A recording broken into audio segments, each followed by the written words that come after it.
Hello, and thanks for tuning in. We are about 1 month away from the launch of my book, The Rest of the Man's Show. To find out how to get a free copy, just join my newsletter. I'll leave the link in the description. But I just got the final art, and after a few hiccups early on, I am so thrilled with how it came out. You can judge for yourself right here. But I want to bring your attention to the back cover for just a moment. Heroin addict. It screams out. My editor saw that and she freaked out a little bit. Never mind the part where it says Marilyn Manson. If you're curious about that, I already did another video and I'll put that that link in the description as well. And you could check that out if you want to do that. But my editor saw this and she said, maybe we should change this. Maybe we should soften it. It's just kind of shocking, kind of in your face. And it is kind of shocking to the point a few days after that, my wife and I had some family friends over and they pointed that out and they said, we never knew that about you. And I was surprised because it's not like we hide that, but I guess I realized when they maybe came to our church or became friends with them, it just never came up as a topic of conversation. Heroin addict. And so they said, I hear that's a hard one to get off of. And we talked about that just a little bit. And I can get that where that is surprising. You see, many may look at me now and be shocked to see where I was and maybe just assume that I had grown up clean cut and on a very different path than I did. In fact, it's even weird for me many times when I look back at my life's journey and it feels like that I'm detached from it, as if I'm watching a film of someone else's life. And yet it wasn't. Every dark frame of that and every redemptive moment is all part of my story. I lived it all, and I still carry that with me to this day. And when I relived a lot of this to write this book, it just felt many times that I would show up and just bleed my soul out onto the pages.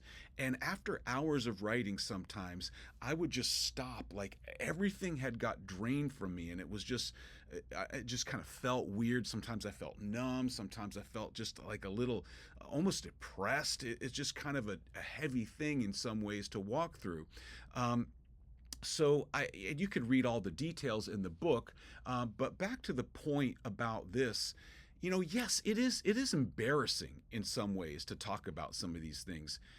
It's difficult to share these things, and absolutely you realize that it can, and in some cases will, lower someone's opinion of you when they find out your story, whether it's my story with heroin or your story with something else. So the question is, why did I share my story with heroin? And why should you share your story of, and this is where you can fill in the blank with whatever it is that is your proxy for heroin, something that you struggle with, have struggled with, or whatever the case may be. Last year, I experienced a profound transformation, an encounter with God, and it absolutely changed me. But with it was a vision to help other people experience the same. And this purpose is right in the book's subtitle, where it says, A Beautiful, Gritty Story and Guide to Bring New Life to Your Soul. That's the hope. I want other people to experience new life in their soul, just to help point along the way, whatever help I can be.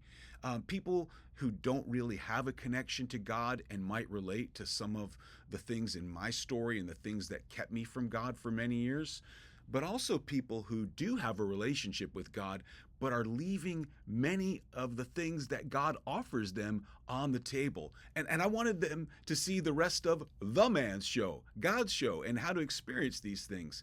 But I wondered and I wrestled with, how could I do it? What do I have to offer?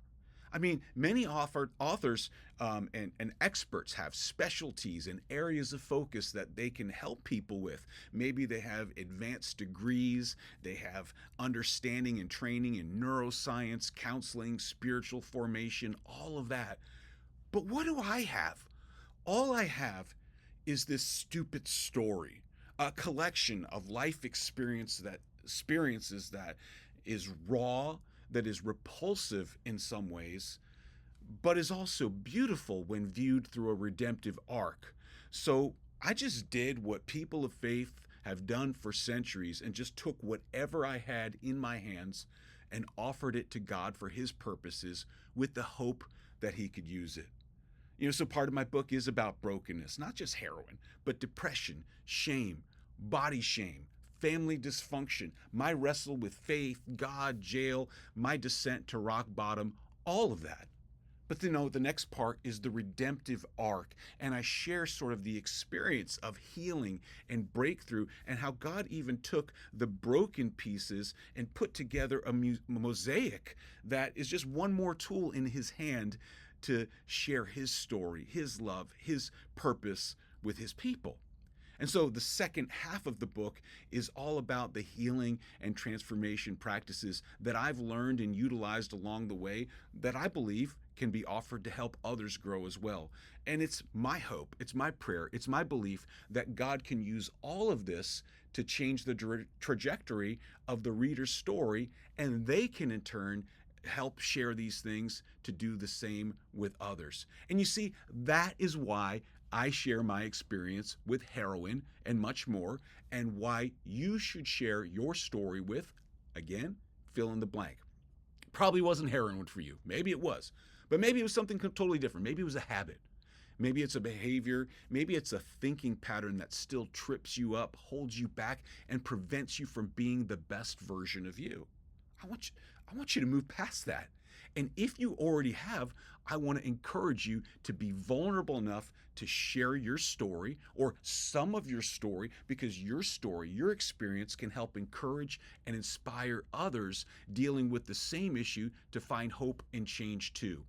And look, though my story may make you and other people feel uncomfortable with where I was, I also hope it makes you uncomfortable with where you are and invites you into something more, new chapters in the rest of your show, but also through your story, invite others to do the same, into new chapters in the rest of their show. And we do that by opening up the curtains on my heroin, your whatever, refusing to let shame or fear hold us back, and we deal with the issues, reveal the issues of dysfunction, and then we talk about the God who changed that, who healed us, and then the practices that we utilize to help work through this, and then we invite other people to do the same. And I think that if we can be a part of changing others' lives through this process, then it's worth whatever risk we may face in opening up our story. I pray that this might encourage you to think of your story where it is, think about where you want it to be, and how your story can be utilized by God to help other people change the rest of their story.